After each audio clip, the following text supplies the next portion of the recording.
In the meantime, cricket writer Andrew McLean of New Zealand says security is on high alert for the series between the West Indies and Pakistan starting on Wednesday.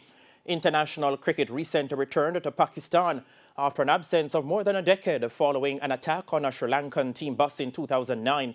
However, despite a number of nations now agreeing to tour the country, security remains a top concern according to McLean, who is in Pakistan covering the series. It's like a fortress around the team hotel, the Ramada. It's not just that.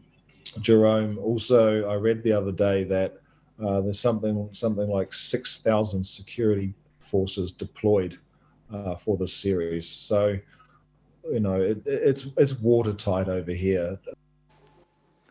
McLean, who spoke with TVJ Sports from Pakistan on Tuesday, said he has not been allowed to travel without police escort and that the Pakistani officials are pulling out all the stops to ensure the safety of all involved. I read also on Twitter today that the bomb disposal or bomb detection unit, I guess you'd call them, they've also been in the ground and gave it a clean bill of health. So, yeah, it's a very, very secure situation. The series was due to be played in Rawalpindi but was moved to Multan because of political unrest in the capital Islamabad, reportedly being led by the ousted Prime Minister Imran Khan.